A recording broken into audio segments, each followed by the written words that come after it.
Has the florist learned to make bouquet or a net of flowers from anybody from whom? जो florist है उसने सीखा है किसी से बुके बनाना या फ्लावर्स की नेट जो है फ्लावर्स का नेट बनता है ना जो हम लोग चढ़ाते हैं, वो किसी से सीखा है उन्होंने? अगर सीखा है तो किससे सीखा है? तो उन्होंने अपने किसी रिलेटिव से या अपने एल्डर से या अपने फादर से सीखा है। Would they like the other members of the family to do this work? Why? क्या वो चाहते हैं कि जो वो काम करते हैं, मतलब फ्लावर सेलिंग का जो वो काम करते हैं, क्या वो चाहते हैं कि उनके फैमिली मेम्बर्स भी ये काम करें?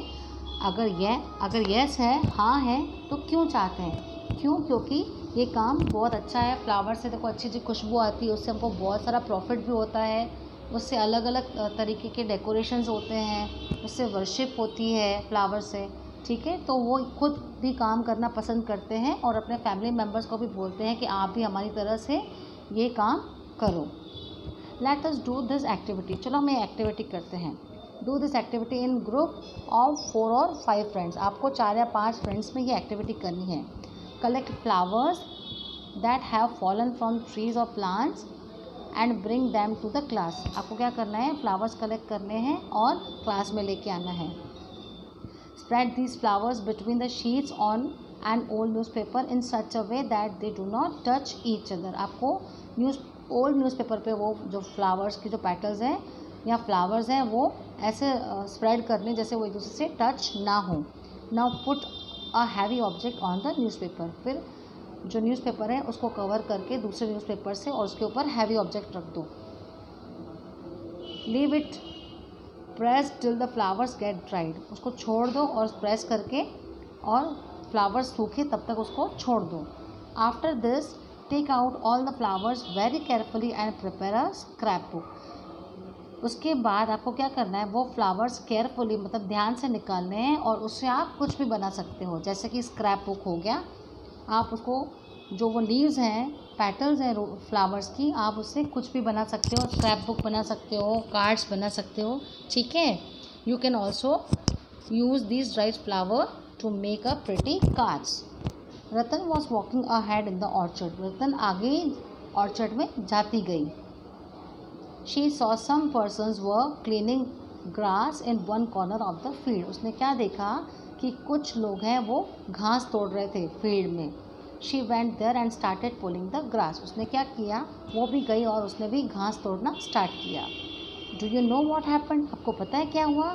हर soft hands became red because of pulling of grass. उसके जो सॉफ्ट हाथ थे वो कैसे हो गए? रेड हो गए।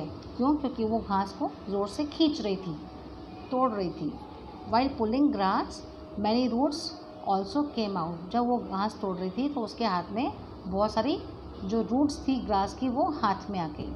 Can you tell that every plant has roots? आप बता सकते हो कि हर जो भी प्लांट होता है सभी प्लांट में रूट्स होती है? तो yes, every plant has roots. सबको रूट्स होती है because it is a main part of a plant. Look at some trees and plants near you. आप आपके जो पास में कुछ ट्रीज़ और प्लांट्स हैं उनको देखो।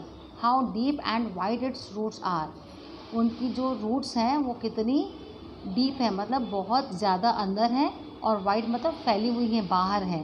इमेजिन, आप इमेजिन करो। There Ratan saw that Ramji bhai was pulling reddish. Ramji भाई जो थे वो क्या पुल कर रहे थे? क्या निकाल रहे थे? रेडिश निकाल रहे थे। रतन आस्क्ड रामजी भाई। रतन ने रामजी भाई से पूछा। So he told. तब उन्होंने बताया, बेटा these are radish and it is also roots. ये क्या है? रेडिश है और ये रूट्स ही है। Suddenly rain started. और अचानक क्या हुआ? बारिश स्टार्ट हो गई। It was raining heavily with storm however the trees were stood still. अचानक से बारिश चालू हो गई और क्या हो गया? स्टॉर्म मीन्स तूफान आने लगा, बहुत भारी। हैवी मतलब बहुत भारी बारिश हो रही थी, और स्टॉर्म मतलब ज़ोर से हवाएं चलने लगी। लेकिन जो पेड़ थे, जो ट्रीज थे, वो स्टूड स्टिल, वो वैसे के वैसे ही खड़े रहे, उनको कोई फ़र्क नहीं पड़ा। Why the trees did not fall despite of heavy winds. क्यों पेड़ नहीं गिरे? इतनी हैवी बारिश के बाद, इतनी हैवी विंड्स के बाद भी पेड़ क्यों नहीं गिरे? इमेजिन करो और बताओ। Why do the withered leaves of growing plants become fresh when they are watered? जब जो withered leaves होती है, जो मुरझाई हुई पत्तियाँ होती हैं, जब हम उनको पानी देते हैं तो वो कैसे फ्रेश हो जाती है, वो हमको यहाँ पे आंसर में बताना है। Which plants around you need regular water? आपके आजू बाजू जो प्लांट्स हैं, आपको पता है कि उनको रेगुलर पानी क्यों चाहिए होता है और कौन से प्लांट्स को चाहिए होता है, वो आपको यहाँ पे आंसर में बताना है। Ratan also came to know that she had not given water to the neem tree which was grown near her house. She thought, how the neem will get water then? रतन के पास में एक नीम tree था जिसको वो कभी पानी नहीं देती थी, तो वो यही सोचने लगी कि मैं इसको पानी नहीं देती हूँ तो वो पानी कहाँ से लेता है, उसको पानी कहाँ से मिलता है।